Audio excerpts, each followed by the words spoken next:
Hello friends, ഞാൻ നിങ്ങളുടെ മൃദുല സദാനന്ദൻ. എന്തൊക്കെയാ നിങ്ങളുടെ വിശേഷം? എല്ലാവർക്കും സുഖല്ലേ? ഞാൻ ഇന്ന് നിങ്ങൾക്ക് വേണ്ടി ഉണ്ടാക്കുന്നത് ഒരു ഹെൽത്തി റെസിപ്പിയാണ് ഉണ്ടാക്കുന്നത്. അത് ഞാൻ റാഗി വെച്ചിട്ടാണ് കേട്ടോ ഉണ്ടാക്കുന്നത്. റാഗി വളരെ ദേഹത്തിന് നല്ലതാണെന്ന് എല്ലാവർക്കും അറിയാനുണ്ടാവുമല്ലോ. എന്താണെന്നുണ്ടെങ്കിൽ അതിൽ അയൺ നന്നായി അടങ്ങിയിരിക്കുന്നുണ്ട്, കാൽസ്യം നന്നായി അടങ്ങിയിരിക്കുന്നുണ്ട്, അങ്ങനെ എല്ലാ ഗുണങ്ങളും അടങ്ങിയതാണ് നമ്മുടെ ഈ റാഗി. അതും പിന്നെ അതിൻ്റെ ഒപ്പം ഞാൻ പിന്നെയും കുറച്ച് നല്ല നല്ല സാധനങ്ങൾ വെച്ചിട്ടാണ് ഞാൻ ഈ റെസിപ്പി ഉണ്ടാക്കുന്നത്. അപ്പം ഞാൻ അതിലേക്ക് എന്തൊക്കെ സാധനങ്ങളാണ് എടുക്കുന്നത് എന്ന് ഞാൻ നിങ്ങൾക്ക് കാണിച്ചു തരാം. ഈ ഹെൽത്തി റെസിപ്പി ഉണ്ടാക്കാനുള്ള സാധനങ്ങൾ ഞാൻ പറഞ്ഞല്ലോ, ഞാൻ റാഗി വെച്ചിട്ടാണ് ഉണ്ടാക്കുന്നത് എന്ന്. അപ്പം ഞാനതിന് ഈ ഒരു ബൗളിനൊരു ബൗള് റാഗീൻ്റെ പൊടി എടുത്തിട്ടുണ്ട്. അതേപോലെ ഞാൻ 1/2 ലിറ്റർ പാലെടുത്തിട്ടുണ്ട്. പിന്നെ കുറച്ച് ബദാം ഞാൻ എടുത്തിട്ടുണ്ട്, കുറച്ച് അണ്ടിപ്പരിപ്പ് എടുത്തിട്ടുണ്ട്. പിന്നെ അതേപോലെ ഏലക്കായും പഞ്ചസാരയും കൂടി ഞാൻ പൊടിച്ച് വെച്ചിട്ടുണ്ട് ഒരു ഫ്ലേവറിന് വേണ്ടിയിട്ട്. പിന്നെ നമുക്ക് വേണ്ടത് പനം കൽക്കണ്ടുണ്ടെങ്കിൽ അത് എടുത്തോളൂ. ഞാനിവിടെ പഞ്ചസാരയാണ് എടുത്തിരിക്കുന്നത്. അപ്പം ഞാനിവിടെ ഒരു 2 ടേബിൾ സ്പൂണ് പഞ്ചസാര എടുത്തിട്ടുണ്ട്. അപ്പം ഇത്രയും സാധനങ്ങളാണ് നമുക്ക് ഈ റെസിപ്പി ഉണ്ടാക്കാൻ ആവശ്യമുള്ളത്. അപ്പം നമുക്ക് എന്നാലും ഉണ്ടാക്കാനൊക്കെ നോക്കിയാലോ. ഞാനിവിടെ ഒരു പാത്രത്തിൽ കുറച്ച് വെള്ളം വെച്ചിട്ടുണ്ട്. അത് നമുക്ക് ഈ വെള്ളം ഒന്ന് ചൂടാക്കി എടുക്കാൻ വേണ്ടിയിട്ടാണ്. ഒന്ന് തിളച്ചിട്ടിട്ടോ, അല്ലാതെ തിളയ്ക്കേണ്ട, ഒന്നും കൂടെ ചൂടാക്കി നന്നായി എടുക്കാം. ആ ചൂട് വെള്ളത്തിൽ വേണം നമുക്ക് ഈ റാഗി ഒന്നും കൂടെ കുഴച്ചെടുക്കാൻ. അപ്പം ഞാൻ അതിന് വേണ്ടി വെള്ളം വെച്ചിരിക്കുകയാണ്. ഇനി നമുക്ക് ഈ വെള്ളം എടുത്തിട്ട് റാഗി ഇങ്ങോട്ട് കുഴച്ചെടുക്കാം. നമുക്ക് എന്നാലും ഇനി ഈ റാഗിപ്പൊടി ഇങ്ങോട്ട് കുഴച്ചെടുക്കാം. അതിന് വേണ്ടിയിട്ട് ഞാൻ അതിലേക്ക് കുറച്ച് ഉപ്പിട്ട് കൊടുത്തിട്ടുണ്ട് കേട്ടോ.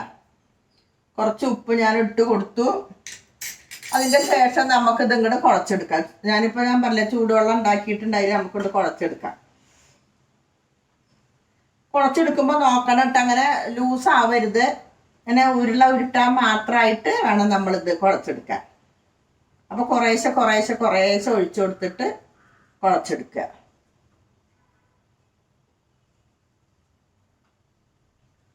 ഞാനിവിടെ ഗ്യാസ് കത്തിച്ചിട്ട് ഒരു പാൻ ഗ്യാസിൽ വെച്ചിട്ടുണ്ട്. അതിലേക്ക് നമുക്ക് ഈ ബദാം ഒന്നും കൂടി ചൂടാക്കി എടുക്കാം. ഒന്ന് ചൂടാക്കിയിട്ട് നമുക്ക് ഒന്നും കൂടി ക്രഷ് ചെയ്തെടുക്കാം. അതാണ്, ഒന്നും കൂടി ചൂടായാൽ മതി കേട്ടാ. അപ്പോൾ പിന്നെ ഞാനിപ്പോൾ അത് അണ്ടിപ്പരിപ്പും കൂടി ഇട്ട് കൊടുത്തു. ഇതും കൂടി ഒന്നായാൽ പിന്നെ നമുക്ക് രണ്ടും കൂടി ഇങ്ങനെ ക്രഷ് ചെയ്തെടുക്കാം.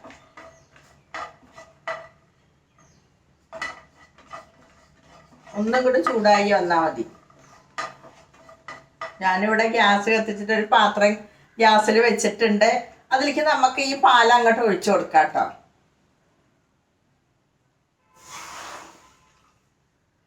പാലങ്ങോട്ട് ഒഴിച്ചു കൊടുത്തു. ആ പാലൊന്നും ഇങ്ങോട്ട് തിളച്ച് വരട്ടെ. നമ്മുടെ പാൽ ഇവിടെ തിളച്ച് വന്നിട്ടുണ്ട്, കണ്ടില്ലേ? നന്നായി തിളച്ച് വന്നിട്ടുണ്ട്. ഇനി നമുക്ക് അതിലേക്ക് ഞാൻ കണ്ടില്ലേ, ഇതേപോലെ ചെറുതാക്കിയിട്ട് ഇതേപോലെ അങ്ങനെ ഉരുട്ടി വെച്ചിട്ടുണ്ട്, കണ്ടില്ലേ? അതേപോലെ അങ്ങനെ ഉരുട്ടി വെച്ചിട്ടുണ്ട്. അത് നമുക്ക് ഓരോന്നാണ്ട് ഇട്ട് കൊടുക്കാം.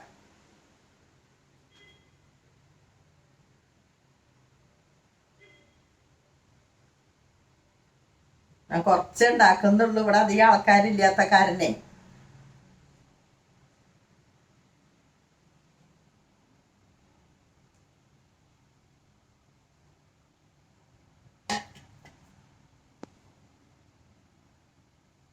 എല്ലാം അത് നമുക്ക് വെട്ടിയിട്ട് അങ്ങോട്ട് ഇട്ട് കൊടുക്കാം.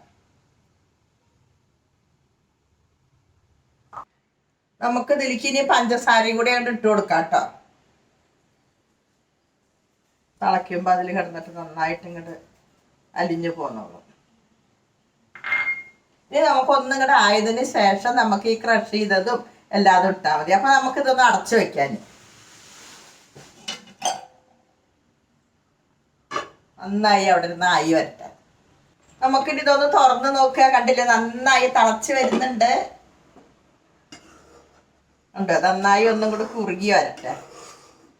അപ്പോഴേക്കും നമുക്കുണ്ടല്ലോ, നമ്മളിവിടെ ക്രഷ് ചെയ്ത് വെച്ചിട്ടുണ്ടല്ലോ ബദാമും അണ്ടിപ്പരിപ്പും, അതങ്ങനെ ഇട്ട് കൊടുക്കാം. കണ്ടോ, നല്ല ക്രഷ് ചെയ്തിട്ട് കടിക്കാൻ പാകത്തിനാക്കിയിട്ട് കണ്ടില്ലേ ഇങ്ങനെ.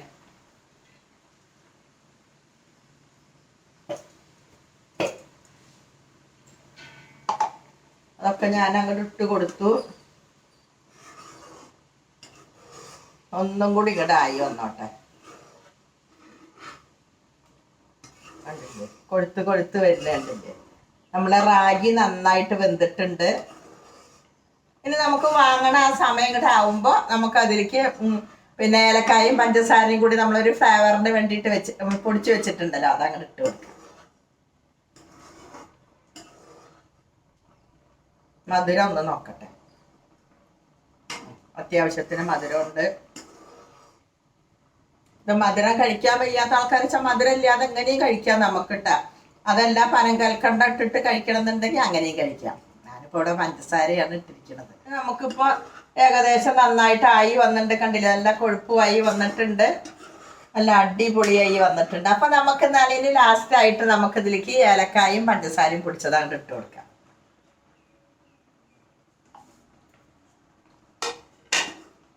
ഇനി ഞാനിത് വേറൊരു പാത്രത്തിലാക്കിയിട്ട് നിങ്ങൾക്ക് കാണിക്കാം. അങ്ങനെ നമ്മുടെ ഹെൽത്തി റെസിപ്പി ഇവിടെ റെഡി ആയിട്ടുണ്ട്. നിങ്ങളെല്ലാവരും ഇതൊന്ന് ഉണ്ടാക്കി നോക്കിക്കോളോട്ടാ. എന്താണെന്നുണ്ടെങ്കിൽ റാഗിയുടെ ആ എന്താ പറയുക അയണും കാൽസ്യം അതേപോലെ ഫൈബറും നന്നായിട്ട് അടങ്ങിയിരിക്കുന്നുണ്ടല്ലോ. അതേപോലെ തന്നെയാണ് നമ്മൾ ബദാമും അണ്ടിപ്പരിപ്പും എല്ലാം കൂടി ഇട്ടപ്പോൾ കൂടുതൽ അങ്ങോട്ട് പോഷക സമൃദ്ധമാവുകയാണ് ചെയ്തത്. അത്രയും നല്ലൊരു റെസിപ്പിയാണിത്. അപ്പം നിങ്ങളെല്ലാവരും ഇതൊന്ന് ഉണ്ടാക്കി കഴിച്ചോളോട്ടാ. കണ്ടില്ലേ, നോക്കുക, നല്ല കുറുകിയിട്ട് നമ്മൾ ആ അണ്ടിപ്പരിപ്പും ആ ബദാമും അങ്ങോട്ട് ക്രഷ് ചെയ്തിടും കൂടി ചെയ്തപ്പോൾ നന്നായിരിക്കുന്നുണ്ട്. എല്ലാവരും ഇത് ഉണ്ടാക്കി നോക്കിക്കോളോട്ടെ. ഷുഗർ പേഷ്യൻ്റ് നമ്മൾ ഇതിൽ പഞ്ചസാര ഇടണ്ട, ഒന്നും ഇടണ്ട, അങ്ങനെ കഴിച്ചോളാം. അപ്പം എല്ലാവർക്കും ഒരു ഹെൽത്തി ഫുഡാണിത്. അപ്പം നിങ്ങൾക്ക് എല്ലാവർക്കും ഇത് ഇഷ്ടപ്പെട്ടു എന്ന് വിചാരിക്കണം. അപ്പോൾ നമുക്ക് എന്തായാലും ഇനി അടുത്ത വീഡിയോയിൽ കാണാം.